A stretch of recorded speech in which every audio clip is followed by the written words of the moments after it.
जय हिंद साथियों, triple N study में आपका एक बार फिर से स्वागत है। मैं नवनीत शर्मा आपके साथ लाया हूँ फिजिक्स में आज हम पढ़ेंगे प्रकाश का परावर्तन। प्रकाश का परावर्तन पढ़ने से पहले हम जाने कि प्रकाश क्या होता है। प्रकाश एक प्रकार की ऊर्जा होती है जिसकी सहायता से हम किसी वस्तु को देख पाते हैं, या कह सकते हैं कि वह विकिरण जो हमारे आँखों को संवेदित करता है, यानी वह विकिरण या किरण जो हमारे आँखों पर प्रभाव डालता है, प्रकाश कहलाता है। प्रकाश के कुछ गुण हैं। प्रकाश सीधी रेखा में गमन करता है, न कि टेढ़ा मेढ़ा गमन करता है। उसको एक स्थान से दूसरे स्थान पे जाना है तो सीधा ही जाएगा, न कि टेढ़ा मेढ़ा होकर जाएगा। या कह सकते हैं मतलब कि प्रकाश को चलने के लिए क्या चाहिए, एक सीधी मार्ग ही चाहिए। और प्रकाश जो है विद्युत चुंबकीय तरंग होता है, जिसे एक स्थान से दूसरे स्थान पे जाने के लिए माध्यम की आवश्यकता नहीं पड़ती है। जो हमारा विद्युत चुंबकीय तरंग होता है उसको एक स्थान से दूसरे स्थान पे जाने के लिए किसी भी माध्यम की आवश्यकता नहीं पड़ती। इसलिए प्रकाश भी हमारा क्या है, विद्युत चुंबकीय तरंग है, जिसको एक स्थान से दूसरे स्थान पे जाने के लिए किसी भी माध्यम की आवश्यकता नहीं होती है। प्रकाश की जो चाल होती है 3 × 10⁸ मीटर प्रति सेकेंड। प्रकाश की चाल होती है 3 × 10⁸ मीटर प्रति सेकेंड। सूर्य से पृथ्वी तक प्रकाश को आने में लगभग 8 मिनट 20 सेकेंड, या कह सकते हैं कि 500 सेकेंड लगता है। सूर्य से पृथ्वी तक प्रकाश को आने में लगभग 500 सेकेंड लगता है। अगर हमको इसका टाइम पता चल गया, जैसे ये प्रकाश का चाल दे दिया, सी से लिख दीजिए प्रकाश की चाल, और टाइम पता चल गया लगभग कितना है, 500 सेकेंड पृथ्वी तक आने में, तो इसकी सहायता से हम क्या ज्ञात कर सकते हैं कि सूर्य और पृथ्वी के बीच की दूरी ज्ञात कर सकते हैं। सूर्य और पृथ्वी के बीच की दूरी ज्ञात कर सकते हैं, जैसे कि चाल बराबर दूरी बटे समय से। तो देखिए, अगर हमको दूरी निकालना है तो क्या कर देंगे, दूरी बराबर चाल गुणे समय। तो देखिए चाल कितना है प्रकाश का, 3 × 10⁸ मीटर प्रति सेकेंड, और क्या गुणे समय कितना कर रहा है, 500 सेकेंड। देखिए सेकेंड से सेकेंड कट गया, इसका अगर इसमें हम गुणा करेंगे तो कितना हो जाएगा, 5 × 15, और क्या गुणे 10⁸ मीटर। यानी क्या कर सकते हैं, सूर्य और पृथ्वी के बीच की दूरी कितनी है, 15 × 10⁸ मीटर। ये साथियों जानते हैं प्रकाश का परावर्तन। जब प्रकाश की किरण किसी चिकने या पालिशदार सतह पे पड़ती है तो उसका अधिकांश भाग वापस लौट जाता है। जैसे कि मान लीजिए एक हमारा बोर्ड है, चिकना या पालिशदार सतह है, इस पे प्रकाश की किरण पड़ेगी तो प्रकाश इसके अंदर तो जाएगा नहीं बोर्ड के, क्योंकि तल चिकना है। तो क्या होगा, इसका अधिकांश भाग वापस लौट जाएगा, जिसके प्रकाश का क्या कहेंगे, परावर्तन कहेंगे। जैसे कि मान लीजिए हमारा हम एक दर्पण ले लिए, दर्पण, इस क्या कर सकते हैं, जब प्रकाश की किरण किसी चिकने या पालिशदार सतह पे पड़ती है तो इसका अधिकांश भाग वापस लौट जाता है। देखिए आया यहाँ से और वापस लौट गया, जिसे प्रकाश का परावर्तन कहते हैं। देखिए जो प्रकाश की किरण आया तल पे, उसको हम कह देंगे आपतित किरण। आपतित किरण परावर्तक तल के जिस बिंदु पे टकराएगा, तल के लंबवत एक रेखा खींचेंगे, इसको हम कह देंगे अभिलंब, नॉर्मल अभिलंब। आपतित किरण तल पे टकराने के बाद क्या हो जाए, परावर्तित हो गई, तो परावर्तित हुए किरण को क्या कह देंगे हम, परावर्तित किरण। क्या कह सकते हैं, जब प्रकाश की किरण किसी चिकने या परावर्तक तल पे पड़ता है तो उसका अधिकांश भाग वापस लौट जाता है, जिसे प्रकाश का परावर्तन कहते हैं। जो किरण चिकने या परावर्तक तल पे आती है उस किरण को हम कह देंगे आपतित किरण। परावर्तक तल पे टकराने के बाद जो किरण वापस चली जाती है उसको हम क्या कहेंगे, परावर्तित किरण। आपतित किरण परावर्तक तल पे जहां मिलती है उसके लंबवत एक हम रेखा खींचते हैं, जिसको हम कहते हैं अभिलंब। क्या कहते हैं, अभिलंब। तो क्या जाने हम, आपतित किरण, परावर्तित किरण, अभिलंब जान गए। अब देखिए साथियों, अभिलंब तथा आपतित किरण के बीच बने कोण को, इसको हम कहेंगे आपतन कोण। क्या कह देंगे, आपतन कोण। आपतन कोण को लिखते हैं आई से। अभिलंब तथा आपतित किरण के बीच बने कोण को क्या कहेंगे हम, आपतन कोण। देखिए आपतित किरण है इसलिए इसी से इसका नाम मिल गया आपतन कोण। तथा देखिए अभिलंब तथा परावर्तित किरण के बीच के कोण को, अभिलंब तथा परावर्तित किरण के बीच के कोण को क्या कह सकते हैं? परावर्तन कोण। परावर्तन कोण, परावर्तन कोण को लिखते हैं हम आर से।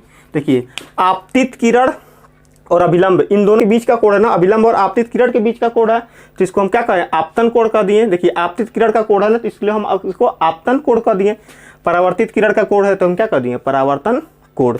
देखिए परावर्तन के कुछ नियम होते हैं, परावर्तन के कुछ नियम होते हैं। परावर्तन का 2 नियम होता है। पहला नियम कहता है कि आपतित किरण, आपतित किरण, परावर्तित किरण, परावर्तित किरण तथा अभिलंब, अभिलंब तीनों एक ही तल में होते हैं। परावर्तन का 2 नियम होता है। पहला नियम क्या कहता है?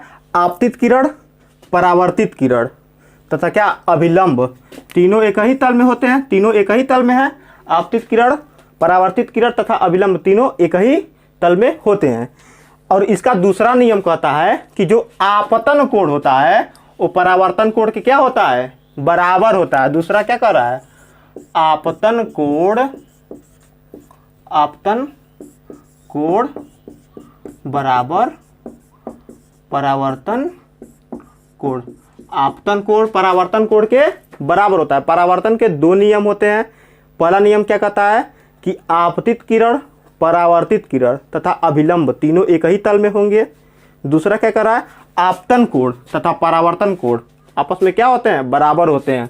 हम क्या कर सकते हैं? I बराबर R, आपतन कोण बराबर परावर्तन कोण। इसके बाद हम जानेंगे कि विचलन कोण क्या होता है। विचलन कोण क्या होता है? विचलन कोण, विचलन कोण देखिए, विचलन कोण। आपतित किरण, आपतित किरण का वास्तविक मार्ग। देखिए वास्तविक मार्ग तो इसका यही था, लेकिन दर्पण से टकरा गया। टकराने के बाद क्या हुआ? ये मुड़ गया ना, तो वास्तविक मार्ग तथा विचलित हुए मार्ग, क्या? वास्तविक मार्ग तथा विचलित हुए मार्ग के बीच बने कोण, बीच बने कोण को क्या कहते हैं? विचलन कोण। क्या कह देंगे? विचलन कोण। विचलन कोण को हम लिखते हैं डेल्टा से। विचलन कोण को लिखते हैं डेल्टा से। क्या कर सकते हैं? आपतित किरण का वास्तविक मार्ग तथा विचलित मार्ग के बीच बने कोण को क्या कहते हैं? विचलन कोण। विचलन कोण को किससे लिखते हैं हम? डेल्टा से। विचलन कोण को किससे लिखते हैं? डेल्टा से। अगर हमको किसी भी प्रकाश के किरण का विचलन कोण ज्ञात करना हो तो उसका अगर हमको आपतन कोण पता है I पता है, प्लस क्या परावर्तन कोण R पता है, तो उसको हम क्या करेंगे? 180 में से घटा देंगे तो हमारा क्या निकल जाएगा? विचलन, विचलन कोण निकल जाएगा। देखिए कोई भी रेखा होती है, एक रेखा पर 180 अंश का कोण बनता है। एक रेखा पर 180 अंश का कोण बनता है। तो देखिए ये तो 180 अंश पे जा रहा था। अब क्या हुआ कि इसका आपतन कोण कुछ हुआ, कुछ आपतन कोण हुआ और क्या हुआ? परावर्तन कोण हुआ। तो आपतन कोण प्लस परावर्तन कोण, इतना क्या हुआ? ये अपने मार्ग से इतना विचलित हुआ ना, इतना तो हुआ नहीं, तो इसको हम क्या कर देंगे? आपतन कोण और परावर्तन कोण को 180 में से घटा देंगे तो हमारा क्या निकल जाएगा? विचलन कोण। तो विचलन कोण बराबर हम क्या लिख सकते हैं? विचलन कोण डेल्टा बराबर 180 minus I plus R, 180 minus I plus R, 180 minus I plus R। आइए साथियों अब जानते हैं कि दर्पण क्या होता है। दर्पण क्या होता है और दर्पण कितने प्रकार का होता है। दर्पण, मिरर।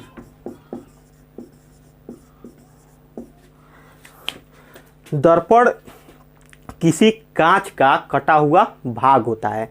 दर्पण किसी कांच का कटा हुआ भाग होता है जिसके एक सतह पे धातु ऑक्साइड का लेप किया गया रहता है।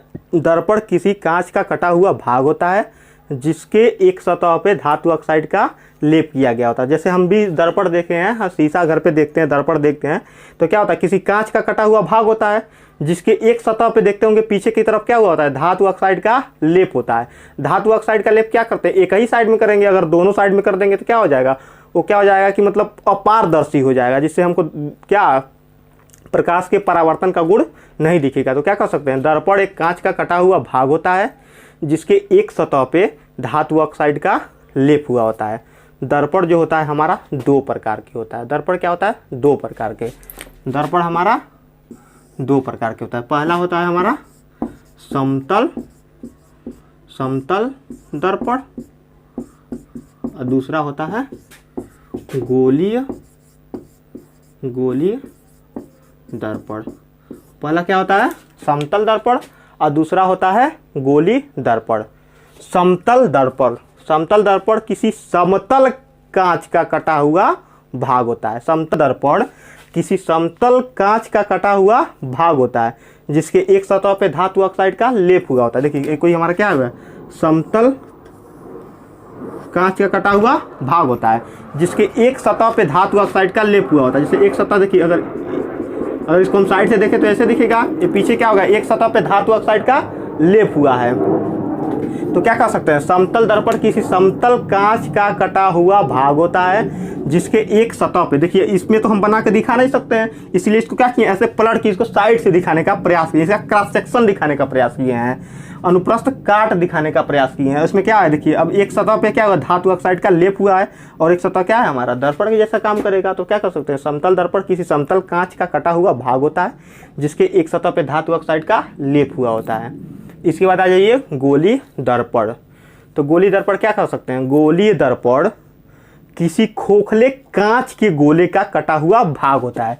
किसी खोखले कांच के गोले का कटा हुआ भाग होता है। जैसे काट के निकाल लिए, या इधर से काट के निकाल लिए, ऐसे काट के निकाल लिए, ऐसे काट के निकाल लिए, कहीं से भी काट के निकाल लिए, तो क्या कर सकते हैं कि गोलीय दर्पण किसी खोखले कांच के गोले का कटा हुआ भाग होता है। फुटबॉल शेप में है, समझ लीजिए, इसका क्या कर रहा है, इसका कटा हुआ भाग होता है। तो गोलीय दर्पण किसी खोखले कांच के गोले का कटा हुआ भाग होता है जिसके एक सतह पे, जैसे देखिए खोखले गोले का कटा हुआ भाग हो गया जिसके एक सतह पे या तो अंदर कर दें धातु ऑक्साइड का लेप, या तो क्या कर दें, या तो बाहर कर दें। तो क्या कह सकते हैं, गोलीय दर्पण किसी खोखले कांच के गोले का कटा हुआ भाग होता है जिसके एक सतह पे अंदर या बाहर धातु ऑक्साइड का लेप हुआ होता है, जिसके एक सतह पे धातु ऑक्साइड का लेप हुआ रहता है। गोलीय दर्पण हमारा दो प्रकार का होता है। गोलीय दर्पण दो प्रकार का होता है।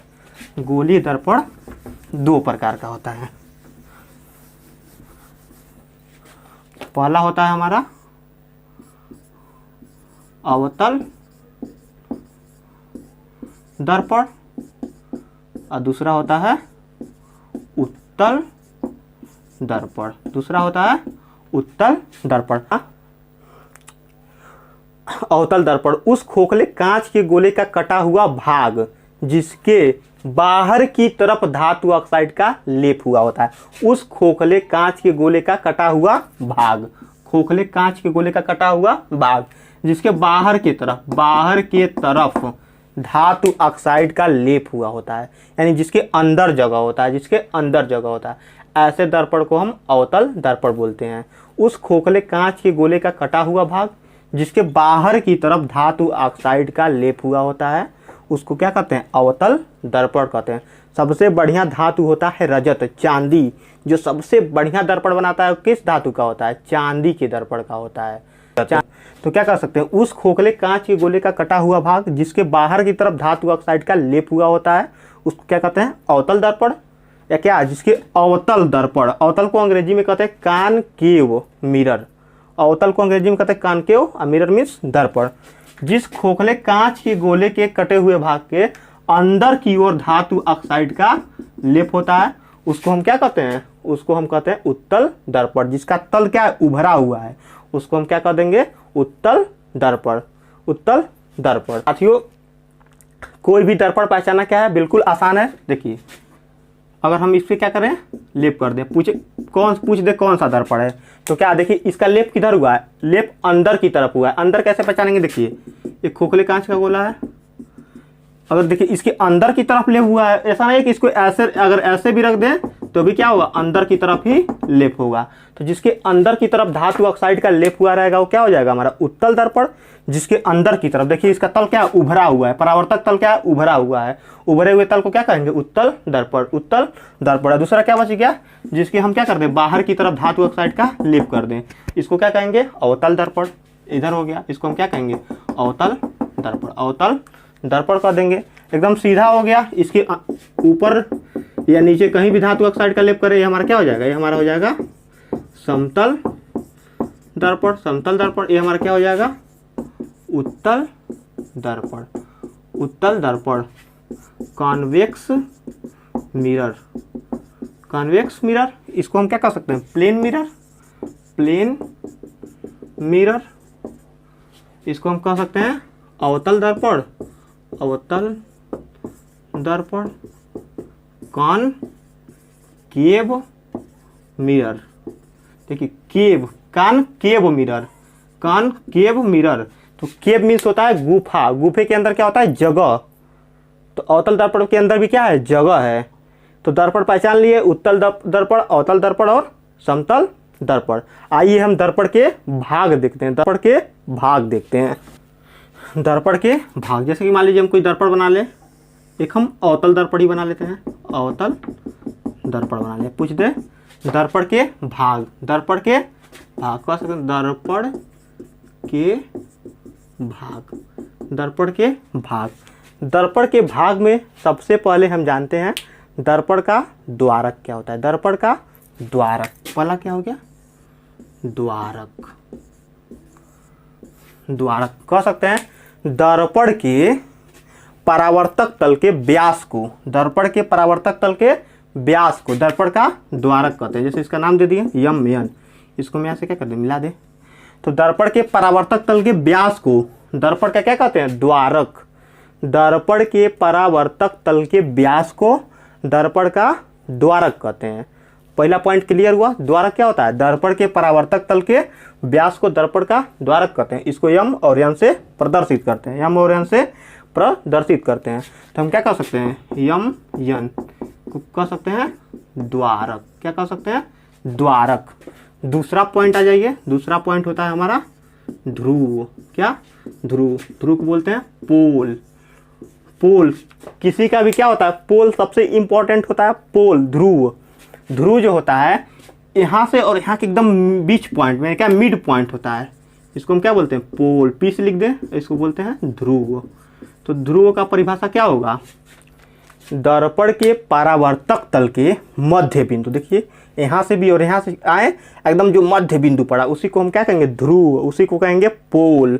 तो दर्पण के परावर्तक तल के मध्य बिंदु को दर्पण का ध्रुव कहते हैं। दर्पण के परावर्तक तल के मध्य बिंदु को दर्पण का ध्रुव कहते हैं। कोई भी दर्पण में दूरी हम ध्रुव से ही मापते हैं। आइए आगे हम देखेंगे। अभी क्या कह सकते हैं, दर्पण के परावर्तक तल के मध्य बिंदु को दर्पण का ध्रुव कह सकते हैं। इसके बाद अगला पॉइंट हम आ गए, वक्रता केंद्र। वक्रता केंद्र। तो देखिए वक्रता केंद्र कहता है उस खोखले गोले का केंद्र। देखिए उस खोखले गोले का केंद्र। इस गोले का केंद्र क्या होगा, यहीं पे कहीं होगा। उस खोखले गोले का केंद्र जिसका कि दर्पण एक कटा हुआ भाग है।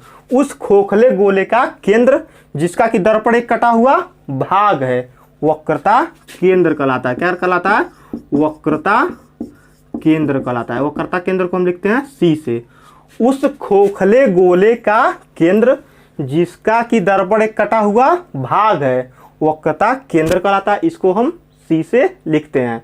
इसको हम सी से लिखते हैं। तो वक्रता केंद्र का परिभाषा क्या कर सकते हैं, उस खोखले गोले का केंद्र जिसका कि दर्पण एक कटा हुआ भाग है। उस खोखले गोले का केंद्र जिसका कि दर्पण एक कटा हुआ भाग है, वक्रता केंद्र कहलाता है। वक्रता केंद्र कहलाता है। अगला पॉइंट है हमारा मुख्य अक्ष। अगला पॉइंट है पॉइंट 4, मुख्य अक्ष। मुख्य अक्ष। मुख्य अक्ष क्या कह सकते हैं, ध्रुव तथा वक्रता केंद्र से होकर जाने वाली अक्ष को मुख्य अक्ष कहते हैं। ध्रुव तथा वक्रता केंद्र से होकर जाने वाली अक्ष को हम क्या कहेंगे, मुख्य अक्ष कहते हैं। मुख्य अक्ष, इसको हम पीए से लिखते हैं, प्रिंसिपल एक्सिस। ध्रुव तथा वक्रता केंद्र से होकर जाने वाली अक्ष को मुख्य अक्ष कहते हैं। मुख्य अक्ष कहते हैं। इसके बाद आइए देखते हैं कि वक्रता त्रिज्या। अगला पॉइंट हमारा हो गया वक्रता त्रिज्या। वक्रता त्रिज्या। वक्रता त्रिज्या। देखिए वक्रता केंद्र और ध्रुव क्या कह सकते हैं, ध्रुव तथा वक्रता केंद्र के बीच की दूरी को वक्रता त्रिज्या कहते हैं। वक्रता त्रिज्या को हम आर से लिखते हैं, क्या, वक्रता त्रिज्या। ध्रुव तथा वक्रता केंद्र के बीच की दूरी को क्या कहते हैं, वक्रता त्रिज्या।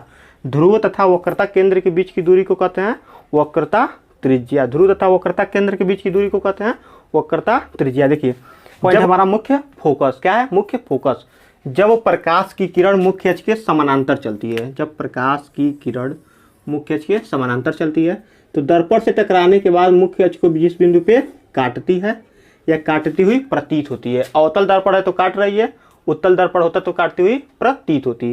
तो जब प्रकाश की किरण मुख्य अक्ष के समानांतर चलती है तो दर्पण से टकराने के पश्चात, ऐसे गई यहाँ से आ गई, जब प्रकाश की किरण मुख्य अक्ष के समानांतर चलती है तो दर्पण से टकराने के पश्चात मुख्य अक्ष को जिस बिंदु पे काटती है उस बिंदु को कहते हैं हम मुख्य फोकस। मुख्य फोकस। कितना भी प्रकाश की किरण, कोई भी प्रकाश की किरण मुख्य अक्ष के समानांतर जाएगी तो दर्पण से टकराने के बाद वो दर्पण को कहाँ पे काटेगी, मुख्य फोकस पे काटेगी। कहाँ पे काटेगी, मुख्य फोकस पे काटेगी। मुख्य फोकस को हम लिखते हैं एफ से। मुख्य फोकस को हम किससे लिखते हैं, एफ से लिखते हैं। देखिए ध्रुव तथा मुख्य फोकस के बीच की दूरी को, ध्रुव तथा मुख्य फोकस के बीच की दूरी को हम कहते हैं फोकस, फोकस दूरी।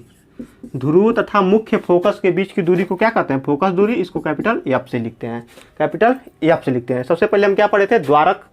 दर्पण के परावर्तक तल के व्यास को दर्पण का द्वारक कहते हैं। इसके बाद ध्रुव, दर्पण के परावर्तक तल के मध्य बिंदु को दर्पण का ध्रुव कहते हैं। ध्रुव के बाद पढ़े थे हम वक्रता केंद्र। ध्रुव के बाद हम पढ़े थे वक्रता केंद्र। उस खोखले गोले का केंद्र, उस खोखले गोले का केंद्र जिसका कि दर्पण एक कटा हुआ भाग है, जिसका कि दर्पण एक कटा हुआ भाग है, वक्रता केंद्र कहलाता है। इसके बाद अगला पॉइंट क्या है, मुख्य अक्ष। दर्पण के ध्रुव तथा वक्रता केंद्र से होकर जाने वाली अक्ष को, दर्पण के ध्रुव तथा वक्रता केंद्र से होकर जाने वाली अक्ष को मुख्य अक्ष कहते हैं। यह एक काल्पनिक अक्ष होता है। इसके बाद अगला पॉइंट क्या है, वक्रता त्रिज्या। वक्रता त्रिज्या।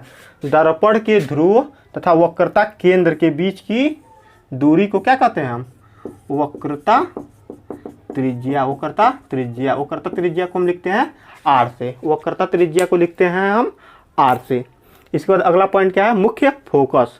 जब प्रकाश की किरण मुख्य अक्ष के समानांतर जाती है तो दर्पण से टकराने के पश्चात मुख्य अक्ष को जिस बिंदु पे काटती है, मुख्य अक्ष को जिस बिंदु पे काटती है या काटती हुई प्रतीत होती है उसको क्या कहते हैं, मुख्य फोकस। उस बिंदु को क्या कहते हैं, मुख्य फोकस। उस बिंदु को क्या कहते हैं, मुख्य फोकस। आइए हम जानते हैं दर्पण के वक्रता त्रिज्या आर तथा फोकस दूरी एफ के बीच संबंध।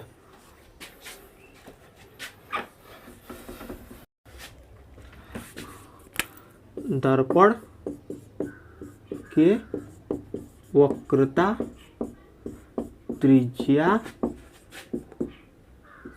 आर तथा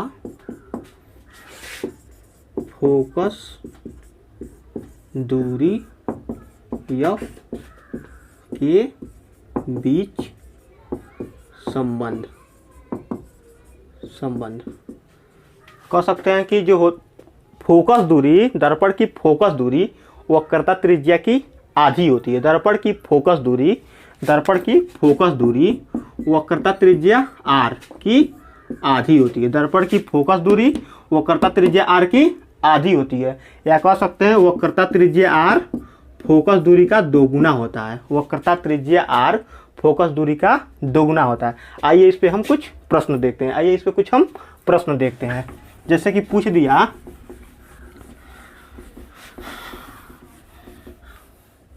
जैसे से कि हमसे पूछ दिया प्रश्न कि उस दर्पण की वक्रता त्रिज्या ज्ञात कीजिए, वक्रता त्रिज्या ज्ञात कीजिए जिसका फोकस दूरी 15 सेंटीमीटर है। उस दर्पण की वक्रता त्रिज्या ज्ञात कीजिए जिसका फोकस दूरी 15 सेंटीमीटर है।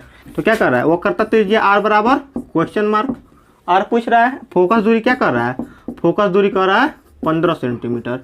तो वक्रता त्रिज्या फोकस दूरी की क्या होती है, दुगनी होती है। वक्रता त्रिज्या फोकस दूरी की दुगनी होती है। तो क्या कर सकते हैं, वक्रता त्रिज्या आर बराबर 2 गुणे फोकस दूरी, 2 गुणे फोकस दूरी, 2 गुणे 15 सेंटीमीटर।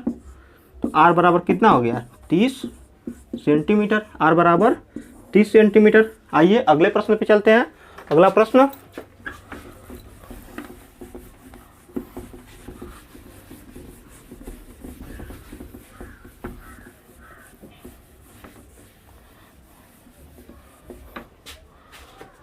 आइए अगले प्रश्न पे चलते हैं। अगला प्रश्न क्या कह रहा है, उस दर्पण की फोकस दूरी ज्ञात कीजिए जिसका वक्रता त्रिज्या कितना है, 20 सेंटीमीटर है, 20 सेंटीमीटर है। तो क्या कर सकते हैं, फोकस दूरी पूछ रहा है एफ बराबर क्वेश्चन मार्क, वक्रता त्रिज्या आर कितना दे दिया 20 सेंटीमीटर। तो आर बराबर क्या होता है, एफ बराबर r/2। तो एफ बराबर क्या कर दे, आर का मान 20 सेंटीमीटर बटे 2, 2 एक कम 2 और 2 दहा में 20। एफ बराबर कितना हो गया हमारा 10 सेंटीमीटर। तो क्या पूछा है, उस दर्पण की फोकस दूरी ज्ञात कीजिए जिसका वक्रता त्रिज्या कितना है 20 सेंटीमीटर है। तो एफ बराबर r/2 से क्या दिया था, आर दिया है, वक्रता त्रिज्या 20 सेंटीमीटर। तो एफ बराबर r/2 से हम क्या किए, एफ का मान ज्ञात कीजिए।